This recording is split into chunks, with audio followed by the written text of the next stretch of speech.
एक बंदा अगर टिक के वहां पे तमीज से खेल जाता, ये गेम पलट जाता है भाई। जायसवाल को 10 में से कितने नंबर मिलेंगे? पहली पारी में यशस्वी जायसवाल पहली बॉल पर मिचेल स्टार्की आउट हुए। I think too fast I उनके लिए वो बॉल। नहीं, शायद too pink, it was too pink for him. Pink देखते ही ढह गए। बिल्कुल। यशस्वी जायसवाल ऐसा यशस्वी जायसवाल तो पिंक के खिलाड़ी हैं भाई। यार 150 भी नहीं आई है इंडिया की तरफ से। कंगारू क्यों कह रहे हो उनको? तो कुत्ता को जब हमने कुत्ता बना दिया। वाह, वाह, वाह, वाह, ये किसी ने निकाली, आपके दिल से निकली है। 5 साल के लिए छोले भटूरे छोड़ सकता है, तेरे से 5-6 स्टंप की लाइन नहीं छोड़ी जा रही।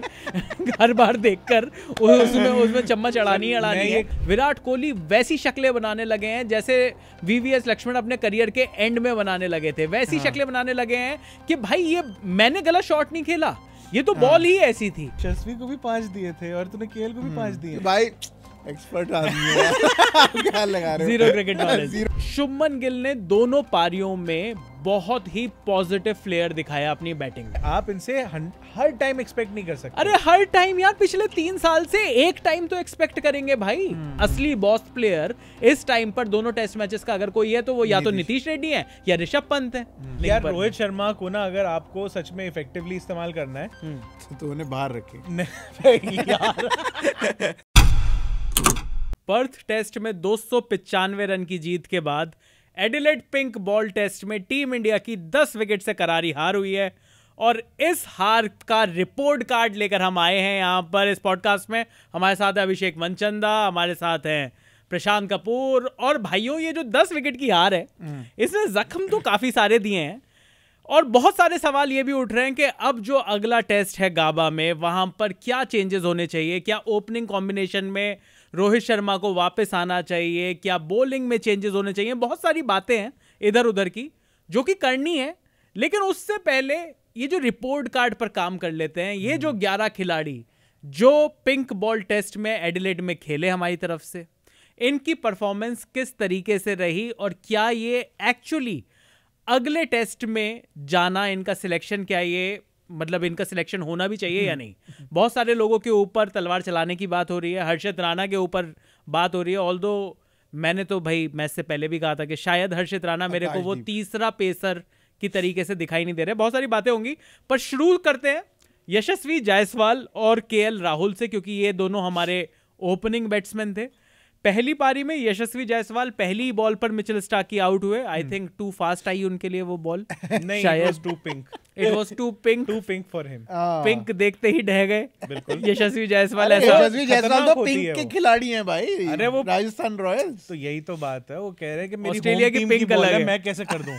ऑस्ट्रेलिया वाली पिंक अलग होती है सर। वो पिंक जो था वो उसके वजह से अलग ही बात है। पिंक में मूवमेंट थी, पिंक में मूवमेंट, पिंक में एक हैवीनेस थी, पिंक में एक सीम अलग थी। तो चलिए इनकी परफॉर्मेंस जो है, यशस्वी जायसवाल पहली बॉल पर आउट हुए पहली पारी की। केएल राहुल 64 बॉलों में 37 रन बनाए, 6 चौके भी इन्होंने लगाए। एक अच्छी पारी केएल राहुल ने खेली थी, स्टार्क पे ये भी आउट हुए। दूसरी पारी में जब हम बात करें टीम इंडिया की, तो यशस्वी जायसवाल ने 24 रन बनाए 31 बॉलों में, 4 चौके आए उनकी पारी में। बोलैंड ने उनको आउट किया।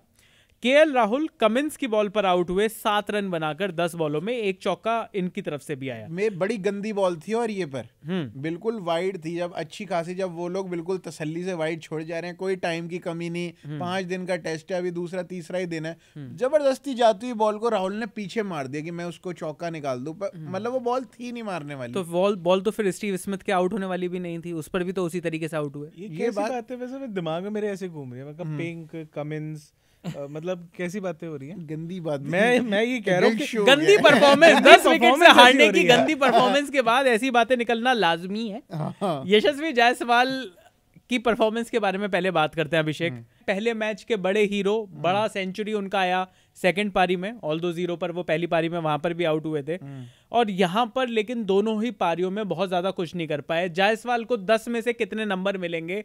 सीधी सी बात कर लेते हैं। इस मैच में तो आप कितने दोगे? 2 नहीं, 2 तो नहीं, मैं मतलब मुझे लगता है 5 दे दूंगा। किस भाई? पहला गोल्डन डक है, दूसरे में भाई ने 24 रन बनाए 31 बॉलों में, तो 5 कहां से आ रहे हैं? नहीं, पर इनकी ना जब राहुल जल्दी मतलब आउट हो गए थे, मेरी अंडरस्टैंडिंग ये है कि अगर मैं 10 नंबर दे रहा हूँ, 10 में से मतलब 10 में भाई 2 बारियां आई हैं, तो एक बारी में बंदा अगर कोई बहुत बढ़िया कर रहा है तो मैं उसे 5 में 5 दे दूंगा, दूसरे में बहुत बढ़िया कर रहा हूँ 5 में 5 दे दूंगा। हाँ। अब भाई एक इनिंग्स में तो वो गोल्डन डक पे चले गए, दूसरे में भाई 24 रन है, मैं 2 से 3 हद दे दूंगा, तो लेकिन 2.4 बनेगा भाई, ऐसे तो देखूंगा तो। लेकिन प्रशांत शायद इस तरीके से देख रहे हैं कि जीरो कभी कभी खिलाड़ी के करियर में आ जाता है, इतना आउट ऑफ सॉर्ट्स नहीं दिखाई दे रहे थे कम से कम दूसरी पारी में। हाँ, तमीज से, क्योंकि जब राहुल आउट हो गए तो शुभमन गिल के साथ वो बड़े अच्छे से उन्होंने यार अगर शुभमन गिल एटलीस्ट 50-60 कुछ भी आ जाता। देखो इनकी अगर आप ऑस्ट्रेलिया की इनिंग्स भी देखते हो बैठ के, यहाँ पे अगर आप 140 की अगर हटा देते हो तो अगली आपको जो इफेक्टिव इनिंग्स दिखती हैं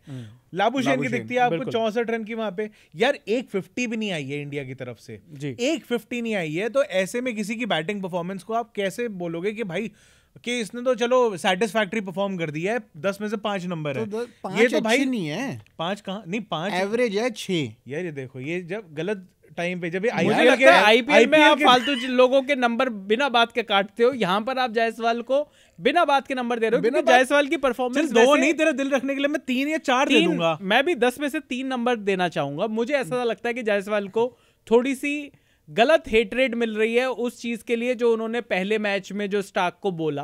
अब उसको हेटरेट का, उसको ट्रोलिंग का, मुझे लगता है ये मजाक है। स्लेजिंग तो बनती है वैसे ये इनके माइकल क्लार्क आके बाद में अपने दूसरी टीमों को जाके बोलते थे I will break your hand और ये और वो सब जाके माथा फोड़ देंगे, हाथ तोड़ देंगे। इनकी बारी सब ठीक है, वो भी मतलब वो भी फूक मार के, मतलब वो फूक मार के आम बोला था उन्होंने। वही मैं कह रहा हूँ, मैंने कहा कि वो उन्होंने कहा था कि उन्होंने जो भी कहा था, यस।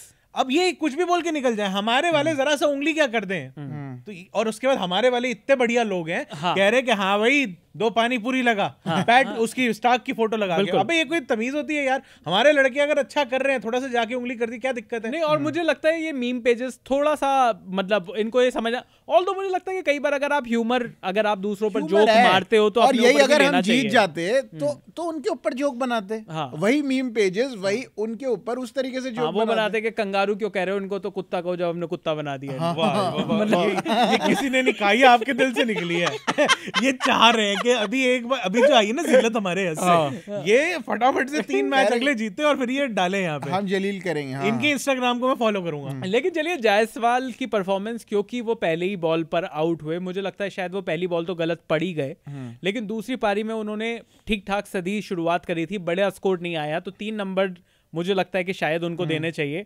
बात करते हैं केएल राहुल की। क्या केएल राहुल को किस तरीके से नंबर मिलने चाहिए? पहली पारी में खूंटा गाड़ा था उन्होंने, शुभमन गिल के साथ एक अच्छी साझेदारी भी करी थी, 37 रन बनाकर वो आउट हुए थे केएल राहुल उस पारी में। और लेकिन दूसरी पारी में जैसा कि हमने कहा कि थोड़ा सा strangle down the leg side हो गया उनके साथ, जब वो शॉट मारने गए वो बॉल उनके दस्तानों को या बैट को चूमती हुई गई, 7 रन बना पाए।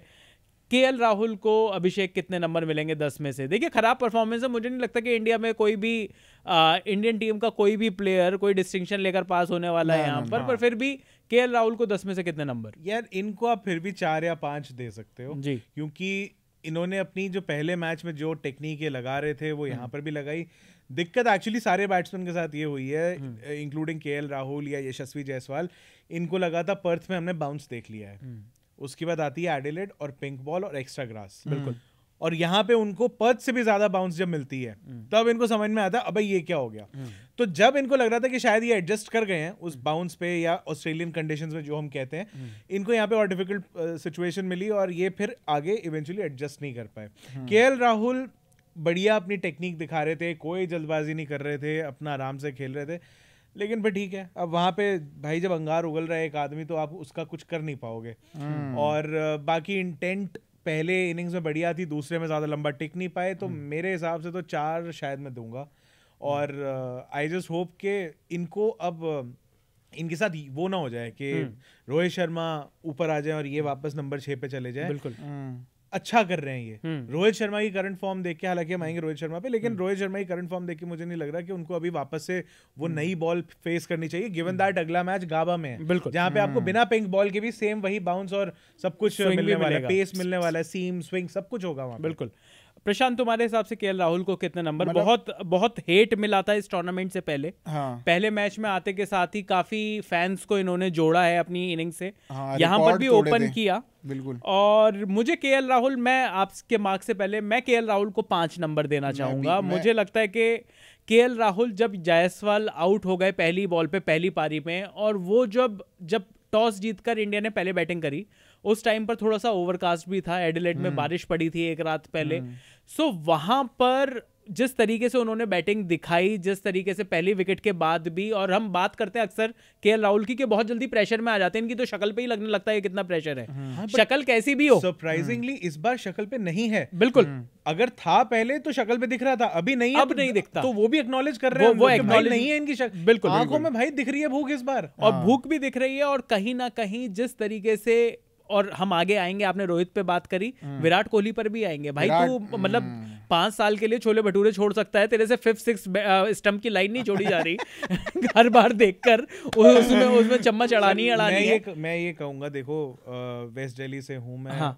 उन्हीं दुकानों से खाया है मैंने भी छोले भटूरे जहाँ से विराट भाई खाया करते थे। हाँ। देखो वो ज्यादा वो है, वो उनको छोड़ना मुश्किल था ना, छोले भटूरे छोड़ना ज्यादा मुश्किल है। ऑफ की बॉल तो आप ये कंपेयर मत करो। अरे नहीं तो मैं वही मैं कह रहा हूँ, उनको छोड़ भाई, जब आदमी उसको छोड़ना ज्यादा मुश्किल है, तो ज्यादा मुश्किल चीज उन्होंने कर दी।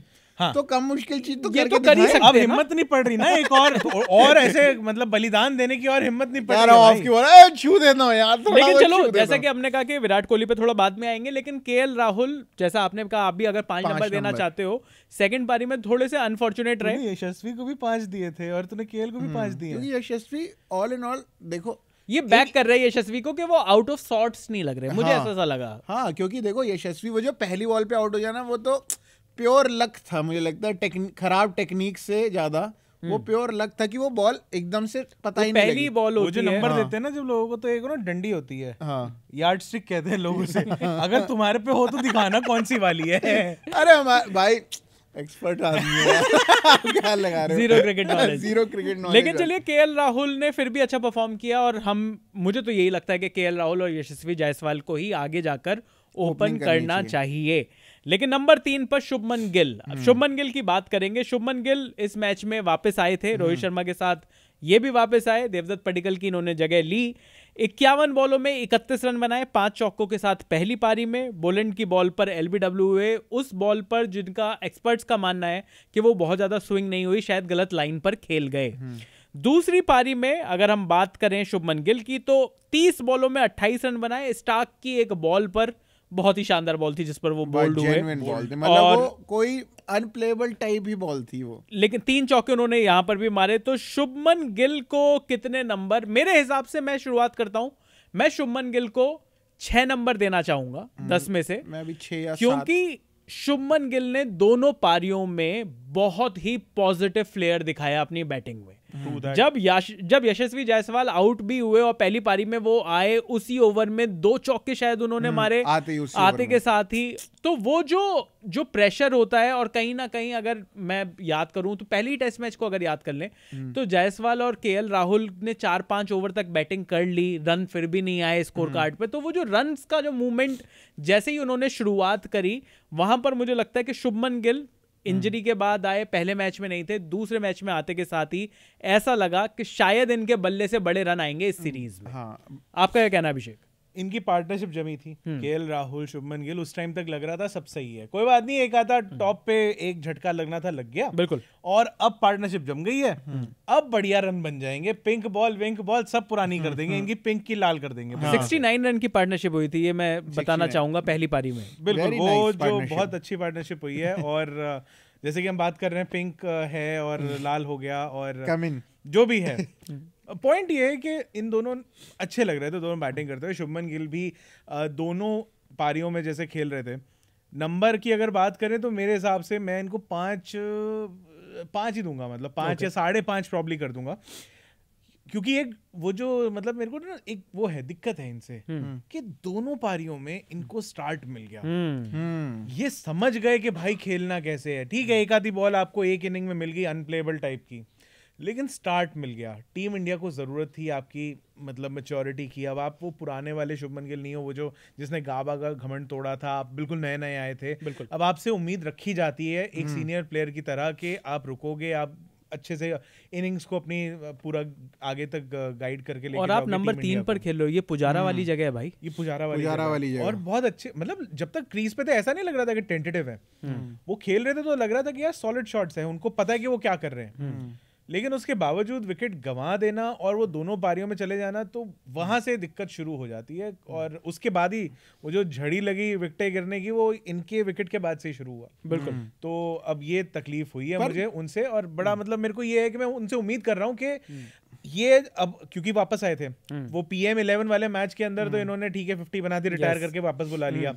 वो एक इनको उम्मीद दिखी कि इसी वजह से इनको लेकर आगे वापस से टीम में। अब चैलेंजिंग कंडीशंस हैं इनके लिए। पहला मैच पर्थ नहीं था, इनके लिए पहला मैच यही था एक तरीके से, और अगला भी गाबा आने वाला, वो और डिफिकल्ट होने वाला है। तो मैं शायद आगे आने वाले मैचेस में इनके रन देखूंगा, लेकिन यहाँ पर 5-5.5 के आसपास ही देख रहा हूँ मैं इनकी परफॉर्मेंस को। ये आज बिल्कुल स्ट्रिक्ट टीचर हो गए हैं। नहीं पर ये बिल्कुल, और स्ट्रिक्ट मार्किंग बनती है भाई, जितनी खराब परफॉर्मेंस है। पर देखो ना आप, लेकिन जब भी दोनों इनिंग में शुभमन गिल आए, दोनों बारी सिचुएशन बिल्कुल टफ थी, और दोनों बार उन्होंने बहुत ईज से खेला, और मतलब मैच को संभालने की कोशिश करी जितने हद तक उनसे हो पाया उतना। अब भाई और बंदा क्या जान लगा, जब पूरी टीम आपकी भाई लगानी पड़ेगी। आपने अगर पुजारा की जगह ली है तो आपको जान लगानी पड़ेगी भाई। एक मिनट, एक अगर ऑस्ट्रेलिया की वो जो इनिंग्स पहली लगी है ना, ये कहते 300 कितने रन की थी? 337 रनों की। इसमें से ट्रेविस हेड के 140 रन माइनस कर दो, सिर्फ 40 छोड़ो, 100 माइनस कर दो, ये मैच बराबरी का हो जाता। 237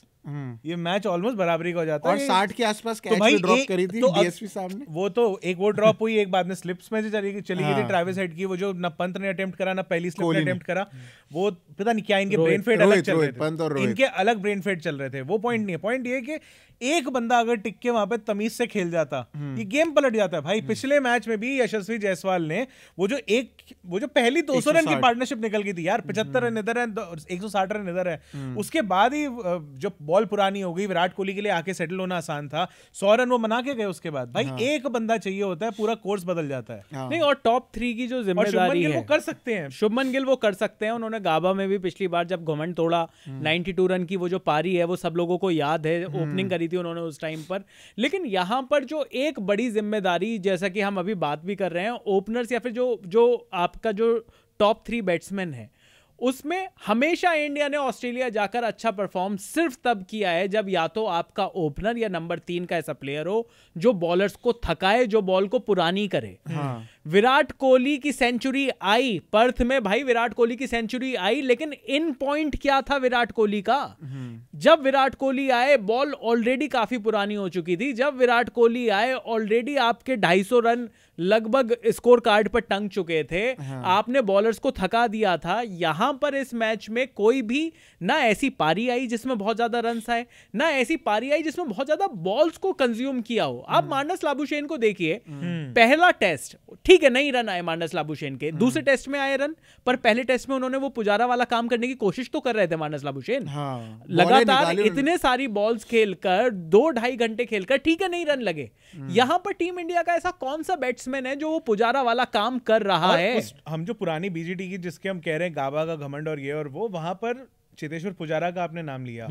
ये जो बॉल पुराना करने वाला काम था ना, जो शरीर पे बॉलें खाना, ये काम एक तो रविचंद्रन अश्विन ने भी करा बिल्कुल था सिडनी टेस्ट बचाने के लिए। आई थिंक हनुमा विहारी ने खाई, दूसरा हनुमा विहारी, उस बंदे ने भी बॉल पुरानी करने में कोई कसर नहीं छोड़ी थी, और यही उस आदमी की जीत थी। तो रोहित शर्मा करे थे ना इस बार वो कोशिश। रोहित शर्मा ने कौन सी पुरानी करी भाई? रोहित शर्मा की बॉल 3 रन भाई तो 23 बॉलें खेली है रोहित शर्मा की कोशिशों पर आएंगे, पर उससे पहले विराट कोहली की कोशिशों की तरफ चल लेते हैं। 1 number Virat Kohli number 1 player है, इसलिए आपने 1 नंबर दिया है। 8 बॉल खेलकर 7 रन बनाए, 1 चौका। और ये वो चौका है जिसको विराट कोहली के फैंस को बार बार जाकर देखना चाहिए, क्योंकि ये फर्स्ट बॉल पर आउट हो सकते थे।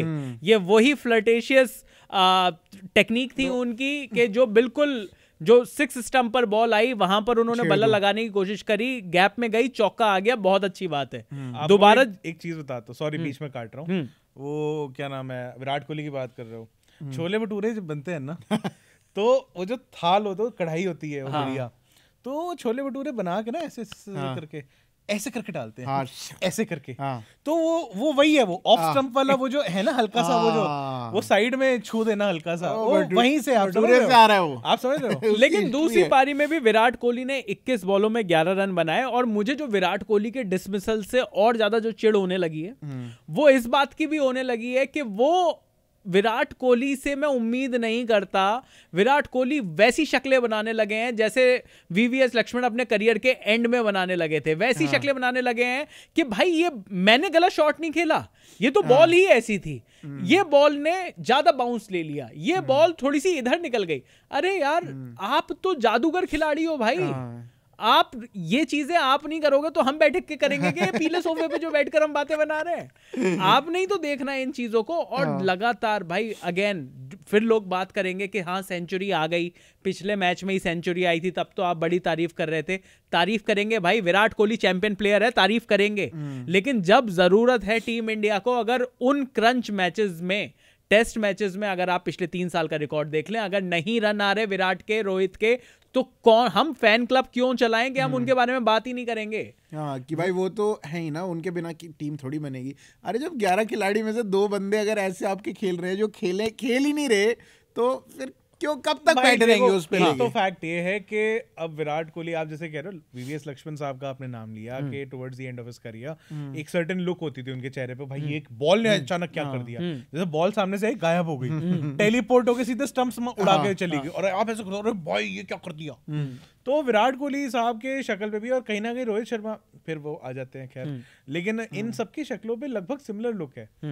दिक्कत ये आ रही है कि अगर विराट कोहली और लाइक्स ऑफ, मतलब कि विराट कोहली, रोहित शर्मा, ये लोग का अगर करियर का थोड़ा फैगेंट चल रहा है, अगर थोड़ा ट्वाइलाइट तक पहुंच गए हैं इनके करियर में, तो बाकी लोग क्या कर रहे हैं? क्या पूरे जिंदगी हमने क्या मतलब इन्हीं के भरोसे रहना है और ये चले जाएंगे तो क्या कोई नहीं रहेगा हमारे पास?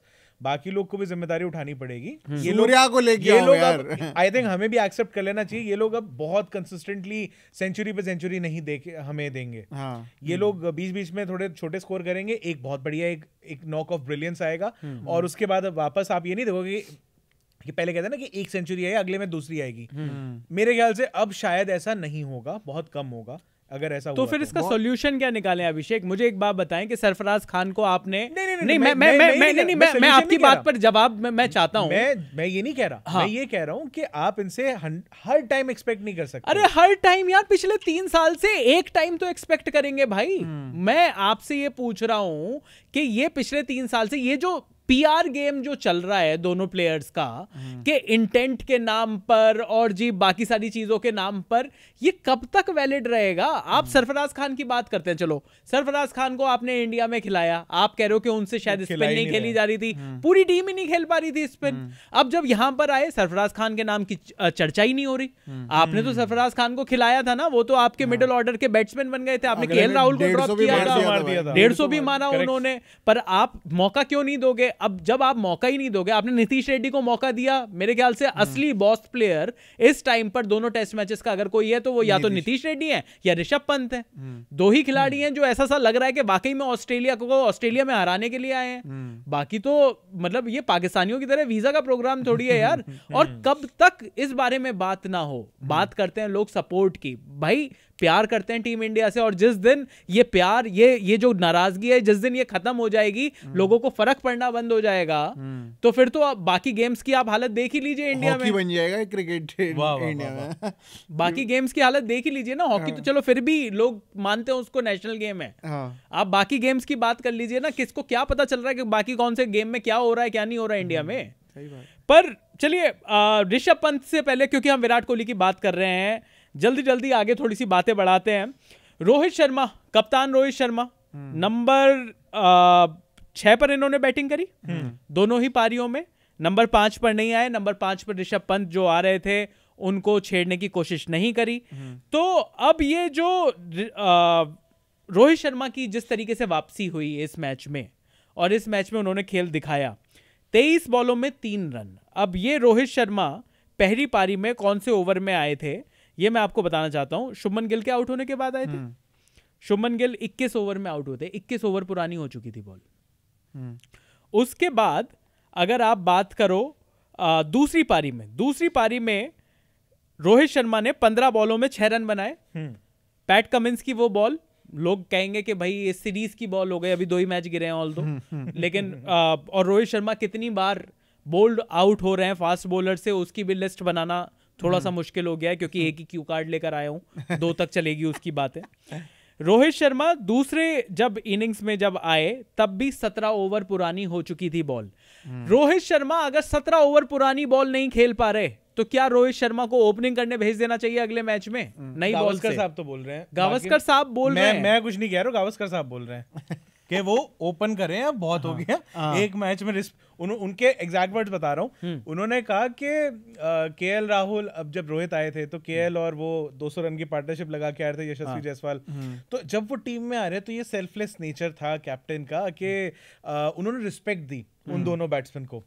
अब क्योंकि उनकी ओपनिंग स्टैंड नहीं, उनका जमा ही नहीं, वो उन्होंने कुछ करा ही नहीं, अब मौका आ गया है कि रोहित शर्मा वापस अपनी जगह पकड़े और यही ओपनिंग पे, और केएल राहुल नंबर 6 पर वापस चले जाएं। ठीक है, मैं ये मानने को तैयार हूं कि, और फिर अगर उनका वापस ओपनिंग स्टैंड अगर नहीं चलता, हाँ, तो फिर क्या वापस रोहित शर्मा नंबर 6 पर यशस्वी जायसवाल को नंबर 6 पर भेज दो। केएल राहुल को यही तो करने आए हैं यहाँ पर ऑस्ट्रेलिया, परम्यूटेशन एंड कॉम्बिनेशन, यही तो बिठाने के लिए आए हैं। परम्यूटेशन कॉम्बिनेशन में लगा रहे भाई, ये तो अलग वो चल रहा है, ये स्वैपिंग चल रही है। तो पिछला मैच मैं 6 पे खेला, इस बार तेरी बारी है। लेकिन यहाँ पर अगेन विराट कोहली ओपन करेंगे, सवाल पूछे ये जाने चाहिए कि हाँ, रोहित शर्मा को आप ओपनिंग पे ले जाओ भाई। रोहित शर्मा आपके डेजिग्नेटेड ओपनर हैं, पिछले 3-4 सालों से वही आपके ओपनर थे, कप्तान थे, लीडिंग फ्रॉम द फ्रंट, पर ये फिर दोबारा से वो इंटेंट की बकवास मत सुनाना यार कि 8 बॉलों में 20 रन मार दिए, देखो इंटेंट देखो आप हमारी। अब यहाँ पर है बढ़िया है कम से कम 20 रन तो आएंगे इस बहाने। सही बात है, 6 से बेटर है, 3 से बेटर है। 24-25 का अगर ये सीजन देख लेते हैं भाई, अगर रोहित शर्मा का, तो बहुत ही खराब चल रहा है। 12 इनिंग्स है इनकी और 142 रन है इनके, सिर्फ टोटल 11.8 का एवरेज है भाई। वाह, ये इनका 24-25 का जो सीजन चल रहा है जी, टेस्ट मैचेस में, ये उनके कुछ छोटे स्टार्ट्स हैं। 11 की एवरेज, 11 की एवरेज बढ़िया, और यही 17-18। अच्छा, विराट कोहली की एवरेज अब बेटर हो गई होगी, एक सेंचुरी आती है उनकी 25, वो भी नॉट आउट सेंचुरी आई है, तो और थोड़ी सी बेटर हो गई होगी। लेकिन यहाँ पर यार अब ये ओपनिंग की जो बातें चल रही हैं कि ओपनिंग पे जाना चाहिए रोहित शर्मा को, किस लिहाज से जाना चाहिए? ऐसा रोहित शर्मा ने क्या किया? एक बार को रोहित शर्मा ने नीतीश रेड्डी वाली इनिंग्स खेली होती 2, आप कहते हैं कि हाँ इनको ले जाओ आप ओपनिंग पर। रोहित शर्मा को ना अगर आपको सच में इफेक्टिवली इस्तेमाल करना है तो उन्हें बाहर रखे यार हेटर आदमी एक नंबर का। खैर, कप्तान है यार, इज्जत तो थोड़ी यार, कमाल करते हो। रोहित शर्मा को आप अभी ये मैच तो गया, अगला है गाबा का, वहां पर भी आपको सिमिलर कंडीशंस मिलने वाली है, but with a red ball. ठीक है, अब आप वहां पे रोहित शर्मा से शायद एक्सपेक्ट नहीं करोगे कि वो फिर से उसी तरीके से खेले। कहीं ना कहीं गावस्कर साहब ने तो ये भी कह दिया था कि उनके पता नहीं उनके फीट मूवमेंट उतना अच्छा नहीं चल रहा है, उनको बैटिंग करने आने से पहले उनको थोड़ा वार्म अप कर लेना चाहिए, थोड़ा पैरों में खून थोड़ा सा आ जाएगा, बढ़िया हो जाएगा। तो क्या अरेंजमेंट करना है गर्मी लाने के लिए? तो अरेंजमेंट ये करना है कि उनको नंबर 6 पर ही रखो गाबा के लिए। और जो एससीजी और एमसीजी के जो मैचेस है, जहां पर इंडिया को ट्रेडिशनली थोड़ा सा बेटर उनके तरीके की कंडीशंस मिल जाती हैं, वहां पर आप प्रोबेबली रोहित शर्मा को वापस ओपनिंग पर लेकर आ सकते हो, जहां पर आप उनको बिल्कुल ही मतलब रिस्क पे नहीं डालोगे। वहां पर रोहित शर्मा के हिसाब का या उनके कंफर्ट का बाउंस मिलेगा, वहां पर शॉर्ट बॉल आएगा, आप एक्सपेक्ट कर सकते हो हुक मारो, पुल मारो, वो आपको दिख जाएंगे Rohit Sharma.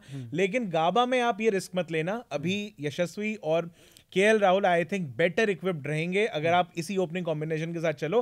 Probably SCG MCG में आप ये चेंज कर लेना, लेकिन अगले मैच में मत करना, ये मेरा ओपिनियन है। मैच को तो जीतना बहुत जरूरी ना, अगर डब्ल्यूटीसी फाइनल खेलना है तो। भूल जाओ डब्ल्यूटीसी फाइनल, साउथ अफ्रीका जीत गया वहां दूसरा मैच, और एक मैच और खेलकर भी क्या ही हो रहा है यार। नहीं, अगर देखो 4 मैच जैसे हम जीत गए, अब लॉर्ड्स में क्यों नहीं जीत सकते? एक आधा मैच और जीतना साउथ अफ्रीका को, हो गया डब्ल्यूटीसी उनका, फिर ऑस्ट्रेलिया और वो खेलेंगे, हमारा कुछ नहीं है। ये भी है टॉप पर चलिए, यहाँ पर अभी डब्ल्यूटीसी में बड़ी सारी चीजें आगे भी हैं कि डब्ल्यूटीसी पॉइंट्स में कब किस टीम के ऊपर सैंक्शन लग जाए, डब्ल्यूटीएफ हो गया इंडिया का, समझ नहीं रहे तुम। और यहाँ पर कब कौन से पॉइंट्स कट जाएं, आईसीसी कब कौन सा रूल बनाकर किसके पॉइंट्स काट दे। जे भैया है अभी आईसीसी के हेड, तो अभी आप चिंता मत करो, देखा जाएगा कि वहां पर क्या होता है। लेकिन रोहित शर्मा को कितने नंबर दिए जा रहे हैं 10 में से? 0.5 आपकी तरफ से? I'll go with that. 0.5 और 0.5 हमारा, मतलब मुझे लगता है कि ये और मैं आपको बता दूं आप लोग को कि यार ये properly sir match by match चल रहा है। हम ये नहीं कह रहे कि प्लेयर कैसा है, उसका रुतबा कैसा है, कितनी बड़ी शख्सियत है, हम ये नहीं कह रहे हैं। हाँ, और मतलब अगले मैच में वो सबका मुंह बंद कर दें, उनको रिपोर्ट कार्ड में 10 में से 10 नंबर दे देंगे। हाँ, मतलब इस तरीके से देखो कि अगर आप ये बैटिंग कार्ड के अंदर पूरा बैटिंग कार्ड अगर आपके सामने रखा हुआ है 11 बंदों का, आप अगर उसमें नाम छुपा दो और सिर्फ बॉल्स और बैट मतलब वो जो रन है वो देखो आपके, इस बंदे ने इतने बॉलों पे इतने रन बनाए, फिर आप अगर उसको रैंक करने बैठोगे तो क्या आप इस बेसिस पे रैंक करोगे कि वो रोहित शर्मा है, या आप इस बेसिस पे करोगे यार ये तो मुझे पता ही नहीं कौन है, जो भी है बड़ा गंदा है, यही दिखेगा ना। बिल्कुल। तो चलिए अब जल्दी आगे के भी प्लेयर्स के बारे में बात कर लेते हैं। ऋषभ पंत पहली पारी में 31 बॉलों में 28 रन, 5 चौके इन्होंने लगाए, बड़ी जबरदस्त इन्होंने बैटिंग करी, काउंटर अटैक भी किया। उसके अलावा पहली पारी में ऋषभ पंत के 35 बॉलों में 21 रन थे, 2 चौके उन्होंने लगाए, और दूसरी पारी में जब उन्होंने काउंटर अटैक किया तो 31 बॉलों में 28 रन। अब ऋषभ पंत नंबर 5 पर बल्लेबाजी करते हैं, एक जैसा सा उनका स्टाइल है। अब इस स्टाइल के लिए उनके कितने नंबर देने चाहिए, कितने नंबर बचने चाहिए, पर मुझे अभी भी लगता है कि ऋषभ पंत को शायद मैं 10 में से 5 नंबर दूं। मैं 10 में से 5 नंबर दूं, क्योंकि ऋषभ पंत भी अब उस कैटेगरी के खिलाड़ी हो गए हैं जिनको समझना होगा कि भाई अगर आपसे उम्मीदें हैं, अगर हमारा टॉप ऑर्डर नहीं चलता, टेस्ट मैचेस का तो मतलब ही है ना कि जब टॉप ऑर्डर भरभरा के गिर जाए तो मिडिल ऑर्डर को अपनी जिम्मेदारी समझनी है। हाँ। मुझे समझ में आता है कि नीतीश कुमार रेड्डी बहुत नए प्लेयर हैं उस जिम्मेदारी को निभाने के लिए। नीतीश कुमार रेड्डी को मैं फिर भी वो लाइसेंस दे सकता हूं कि भाई जिस भी तरीके से आपके रन आए आप निकालो, और वो कोशिश भी कर रहा है। लास्ट में जाकर वो आउट हो रहा है। हाँ। हर बार उनके साथ वो पुछल्ले बल्लेबाज आ जाते हैं जिनके साथ उनको थोड़ा सा और वो मैसेज लेकर आते हैं कि भाई तू मार ले, क्योंकि हमसे तो वैसे भी कुछ नहीं हो पाएगा। तो लास्ट बॉल पे सिंगल दे दियो जैसे भी करके। और यार क्या मार रहा है वो आदमी जब वो मारने पे आता है। बिल्कुल। और जब वो टिक्के खेल रहे तो कोई बॉल मतलब ऐसी है नहीं जो उसकी डिफेंस को भेद के चली जाए। बिल्कुल। और मतलब जिस तरीके से शुरुआत करी नीतीश रेड्डी ने, पहली पारी में 54 बॉलों में 42 रन बनाए और ये टॉप स्कोरर थे टीम इंडिया की तरफ से। दूसरी पारी में उन्होंने बनाए 47 बॉलों में 42 रन और ये दोबारा से टॉप स्कोरर थे इंडिया की पारी में।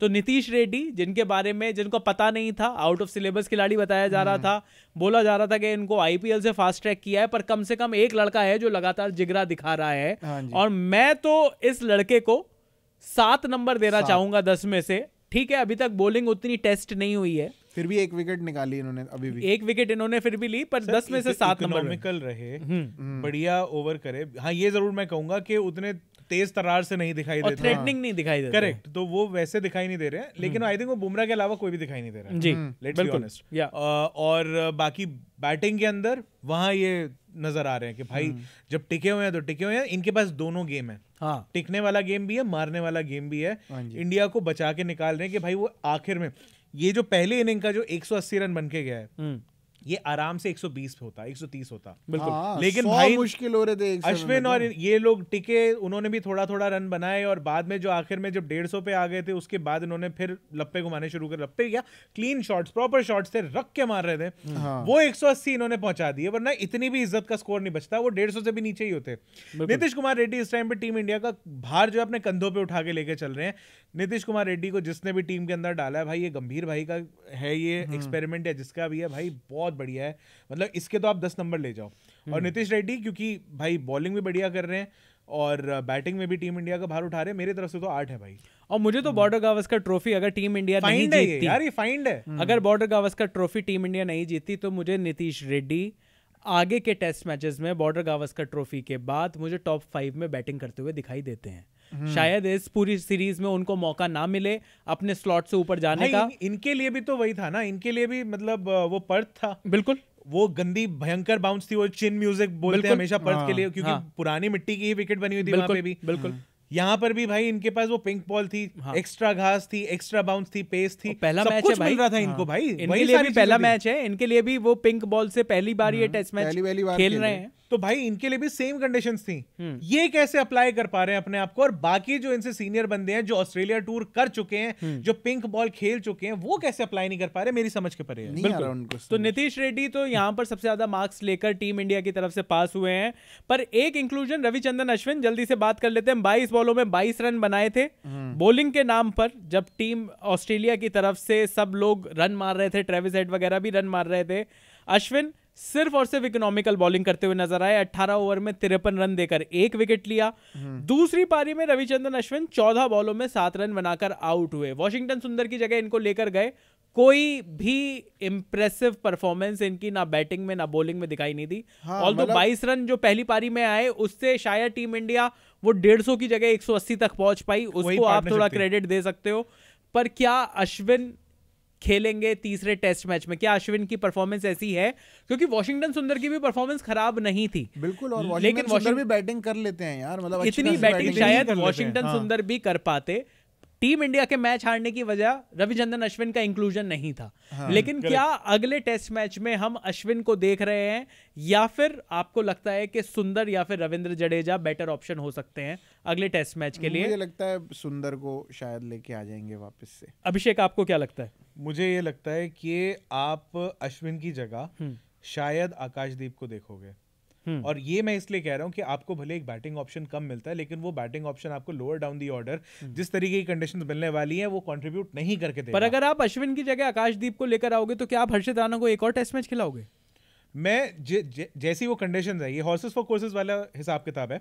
मैं इस मैच में स्पिनर्स को नहीं देखना चाहता। मैं चाहता हूं आपके पास जितने पोटेंशियल आपके पास है, जो पेस बॉलिंग का, जो आपकी पेस बैटरी है, ऑल इन कर दो भाई, सारे चढ़ जाओ। आकाशदीप है, हर्षित है, जो भी आपके जो भी लोग हैं भाई, जसप्रीत बुमराह को सपोर्ट चाहिए साथ में एक बंदे की। बिल्कुल सही। हर बंदा डिसिप्लिन के हिसाब से नहीं बॉलिंग कर रहा है। यस, ठीक है, तो आपको एक ऐसा बंदा चाहिए जो आपको थोड़ा ऐसा दिखता है, जो डिसिप्लिन से एक टप्पे पे पकड़ के बॉल डाल सकता है, अप फ्रंट डाल सकता है, और वो आपको मतलब एक 135 140 के आसपास की स्पीड निकाल के दे दे।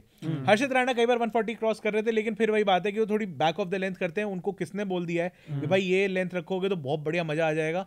मुझे समझ में नहीं आ रहा है। लेकिन आकाशदीप अगर आते हैं, फास्ट कंडीशन है, बाउंसी कंडीशन है, वहां पे स्पिनर मत लेके जाओ, जितने हैं आपके सब डाल दो भाई। आपको एनीवे आप वॉशिंगटन सुंदर लेके जाओगे, अश्विन लेके जाओगे, जडेजा लेके जाओगे, जो आपको नीचे खिलाना लेके चले जाओ। एक बॉलिंग ऑप्शन आप उसमें कम कर लेते हो, और दूसरा कि बैटिंग में उतने रन आपको दे ही नहीं रहा है कोई भी नीचे आके, और स्कोप भी नहीं है। वहां पे पता चला अगले मैच में हेजलवुड वापस आ गया, क्या कर लोगे? वो बोलेंड को भी खिला लेंगे, साथ में किसी और को आगे पीछे करके नेथन लाइन बिठा देंगे, और अभी क्या तो कर है लोगे? हफ्ता भर ऑलमोस्ट पूरा। मैं वही कहना चाह रहा हूं। मुझे ऐसा लगता है कि जो अगली टीम होगी टीम इंडिया की, जो गाबा जब रिस्क खेलेंगे, तो लेना पड़ेगा भाई। पर रिस्क तो लेना पड़ेगा, पर मुझे ऐसा लगता है कि शायद रिस्क ये उतना ही लिमिट लें, और जब गाबा की बात हो तो शायद जो आपका चौथा सीमर हो वहां पर नीतीश रेड्डी आपको ज्यादा बॉलिंग करते हुए दिखाई दे।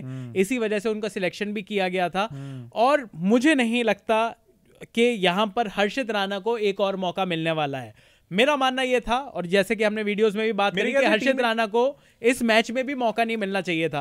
ये आप कंपैरिजन देखिए ना, ऑस्ट्रेलिया की तरफ से तीसरा सीमर बोलेंड है, रोहित की तरफ से भी यही वैसे स्टेटमेंट आया था जो हमने पिछली बार अपनी वीडियो में कहा था कि हर्षित राणा शायद इसलिए ड्रॉप नहीं होंगे क्योंकि उन्होंने अभी तक कुछ गलत नहीं करा है, लेकिन इंप्रेसिव भी कुछ नहीं करा है। अगर गलत करने के लिए ड्रॉप होने लगे तो फिर 2 खिलाड़ियों को ड्रॉप होना पड़ेगा भाई टीम इंडिया से। रोहित शर्मा वो तो है, वो कैसी बातें कर रहे हैं। हाँ, नहीं, अगर गलत होने के लिए ड्रॉप करना पड़ेगा उस पे पैसा। अरे कंट्रोवर्शियल ओपिनियन दे रहे हैं। लेकिन चलिए, हर्षित राणा को मेरे को हिसाब से 10 में से 0 नंबर है हर्षित राणा के। दोनों मैचेस में, दोनों में जब बैटिंग करने आए तो डक बनाया इन्होंने। और उसके बाद जब अगर हम बॉलिंग की बात करें हर्षित राणा के, तो हर्षित राणा ने सबसे खराब गेंदबाजी करी टीम इंडिया की तरफ से। हर्षित राणा ने 16 ओवर में 86 रन दिए हैं 5.37 की इकोनॉमी से। मुझे नहीं लगता कि हर्षित राणा के लिए और टीम इंडिया के लिए, दोनों के लिए ये टीम इंडिया को ऐसा करना चाहिए कि हर्षित राणा को एक और मैच खेलने को मौका मिलना चाहिए। वो बिल्कुल भी ऐसा नहीं लग रहा है कि अभी वो टेस्ट लीग में है। मुझे लगता है कि आकाशदीप को उनकी जगह ड्राफ्ट करना चाहिए, और आकाशदीप भी जब तक खेल रहे थे बढ़िया खेल रहे थे। आकाशदीप को क्यों ड्रॉप किया गया? अगेन ये कुछ ऐसे ऐसे सवाल हैं जिनके जवाब शायद सिर्फ गौतम गंभीर के पास हैं, या रोहित शर्मा के पास हैं, या जसप्रीत बुमराह के पास। हाँ, मतलब समाओ आकाशदीप अगर टीम में होते, अगर वो पिंक बॉल के साथ, भाई मैं तो वैसे मतलब अपने दिमाग में मैं इमेजिन कर रहा हूँ कि मजा तो आता, शामी भाई वाली फील। और बहुत सारे लोगों की होता, और बहुत लोगों की रिपोर्टिंग ये थी कि नेट्स में आकाशदीप बहुत बेटर बॉलर लग रहे हैं। कई लोगों ने जो वहां पर नेट से जो खबरें आ रही थी, ऐसा लग रहा था कि Akashdeep was one of the pick of the bowler, लेकिन फिर भी टीम इंडिया हर्षित राणा के साथ गई, क्योंकि पहले मैच में उनका परफॉर्मेंस और ये जो एग्रेशन की जो बातें होती हैं मुझे तो खैर समझ में नहीं आता, लेकिन मुझे लगता है कि वहां पर शायद टीम इंडिया से चूक हुई। तो हर्षित राणा को तो मैं 0 नंबर दूंगा। अब बात करते हैं, सिर्फ दो लोग बचे हैं, जसप्रीत बुमराह जो कप्तान थे पहले मैच में, लेकिन इस मैच में कोई बहुत तगड़ी छाप नहीं छोड़ पाए जसप्रीत बुमराह। 4 विकेट लिए उन्होंने पहली पारी में, वहां पर उन्होंने कोशिश करी अपनी तरफ से, लेकिन अगेन जो हम बात कर रहे थे कि जसप्रीत बुमराह और मोहम्मद सिराज को थर्ड पेसर की तरफ से बहुत ज्यादा सपोर्ट नहीं मिला। तो जसप्रीत बुमराह और मोहम्मद सिराज जिन्होंने पहली पारी में 4 विकेट लिए थे, दोनों के थोड़े से स्कोर कार्ड, थोड़ा सा मार्क्स हो जाए उनके, आपके हिसाब से जसप्रीत बुमराह को कितने नंबर और सिराज को कितने नंबर? यार बुमराह को तो मैं अभी भी मतलब 10 में से 6 टाइप्स तो दूंगा, क्योंकि बुमराह को भी वो वही है जो इन्होंने बोला कि उनको सपोर्ट नहीं मिल पा रहा था किसी का, वरना बुमराह की बॉल तो मतलब अभी भी इस मैच में भी अच्छी ही पड़ रही थी उनसे खेलने में तो, और ऑस्ट्रेलिया का भी इसी तरीके से था कि हाँ यार बुमराह का ओवर में हम लोग अपना विकेट ना निकाले, तो हाँ, बट बुमराह ने जिस तरीके से पिछले मैच में पूरे फर्स्ट इनिंग्स में ढेरी कर दिया था तो वो नहीं कर पाए बुमराह, तो इस वजह से मेरे हिसाब से तो 6 नंबर बनते हैं। और सिराज ने यार मतलब मुझे लग रहा है सिर्फ एग्रेशन दिखा दिया उन्होंने। 4 विकेट भी लिए उन्होंने। हाँ, डीएसपी साहब का चालान भी कट गया 20% का, जबरदस्ती वो बॉल मारे। जब तक आप या तो आप अच्छी बॉल कराओ उसके बाद आप एग्रेशन दिखाओ, समझ आता है। आपकी बॉलिंग भी उतनी तगड़ी नहीं हो पा रही है, फिर भी आप एग्रेशन उस हिसाब से दिखा रहे हो, तो सिराज मेरे हिसाब से 10 में से 4 टाइप्स। अभिषेक आपकी तरफ से क्या है? बुमराह भाई को मेरी तरफ से हैं 8 नंबर और सिराज को है 7 नंबर। ओके, अच्छा। रीजन इसका मैं ये दूंगा कि सिराज एक्चुअली दोनों के मेन जो मेरे नजर में जो नंबर कटते हैं वो ये है कि इनका बॉलिंग प्लान जो भी आया था, क्योंकि ये लगातार एक ही टप्पे पे बॉल डाल रहे थे, वो था बैक ऑफ द लेंथ। क्यों डाल रहे थे वो मुझे नहीं पता, लाइन इनकी वेवर्ड जा रही थी। ये कौन सा प्लान इनका बना था? ये सबका इकट्ठा ही बना था ऐसा लग रहा, क्योंकि सब लोग ऑलमोस्ट सिमिलर चैनल में बॉलिंग कर रहे थे। ये सब शायद बौखला गए थे, पिंक बॉल पर उनका बहुत ज्यादा कंट्रोल नहीं था। मुझे लगा कि टीम इंडिया जहां पर ये मैच हारी वो था पहली पारी में ऑस्ट्रेलिया का पहला दिन, जब अंडर लाइट्स आपके पास बॉल आपके हाथ में थी, आप ऑस्ट्रेलिया को बैटिंग करा रहे थे। वहां पर जिस तरीके से टीम इंडिया ने अपना कंट्रोल खोया बॉल के ऊपर, बॉल आपने विकेट टू विकेट डाली ही नहीं, बहुत सारी बॉल्स थी और एक पूरा उसके बावजूद मतलब बुमराह के लिए मैं यही कहूंगा एक परसेंटेज आई थी कि लगभग 90% बॉल्स वो थी जो कि बैट्समैन आसानी से छोड़ सकता था। उस टाइम पर जो आपने अपना जो बेस्ट सेशन होता है अंडर लाइट, जहां पर बॉल स्विंग भी बहुत ज्यादा करती है, वहां पर आपने वो गोल्डन अपॉर्चुनिटी छोड़ी। स्विंग तो भाई, स्विंग के लिए तो कोशिश ही नहीं करी किसी ने भाई। स्विंग के लिए जो मिचेल स्टार्क इनके सामने इतना प्यारा एग्जांपल था, क्योंकि बाकी बॉलर्स जो थे उस टाइम ऑस्ट्रेलिया के, वो back of the length bowling कर रहे थे। मिचेल स्टार्क एक लौते थे जो हिम्मत करके, क्योंकि उनको पता है उनके स्पीड है, प्लस उनको एक पुराना कॉन्फिडेंस एक होता ही है कि यार पिंक बॉल में बढ़िया करता हूं, उन्होंने ऊपर बॉलिंग जो है अपनी पिच करी है, और वहां से उनको वो लेट, उनको वो विकेट भी मिले, वो स्विंग भी मिली है, क्योंकि ऊपर डाल रहे थे वो लगातार, वो वहां से लेट ही स्विंग मिलती है। कि जितने भी स्विंग बॉलर्स आप देख लो दुनिया के उठा के, वो कभी बैक ऑफ द लेंथ नहीं करेंगे। स्विंग कहां से मिलेगी भाई? या तो आपको पिच पे से सीम इतनी तगड़ी मिल रही हो कि आप थोड़ा सा पीछे टप्पा खिला के कि वहां से मूवमेंट आप एक्सपेक्ट कर रहे हो। हमारे टीम इंडिया के बॉलर्स ने एग्जैक्टली यही करा था कि इनको लग रहा था ऑफ द पिच जो इनको मूवमेंट मिलने वाली है वो मिल जाएगी, स्विंग के लिए ट्राई ही नहीं किया इन्होंने। बिल्कुल। और ये जो प्लान ओवरऑल गया है, इसकी वजह से हमारे बॉलर्स जो है वो थोड़े से खराब नजर आए। अदरवाइज बुमराह भाई की कई ऐसी अभी भी इस लेंथ के बावजूद अनप्लेएबल बॉल्स गई हैं, कई एज बचे हैं, कई कैचें इधर की उधर से निकल गई हैं।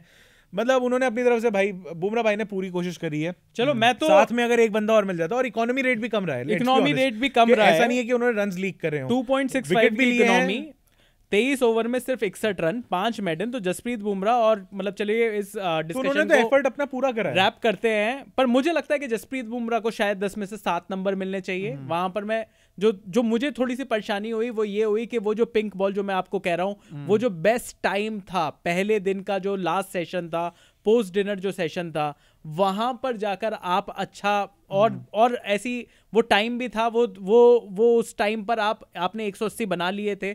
ऑस्ट्रेलिया प्रेशर में भी था, आप वहां पर शायद प्रेशर को पूरी तरीके से नहीं लगा पाए। सिराज को मैं 10 में से 5 नंबर दूंगा।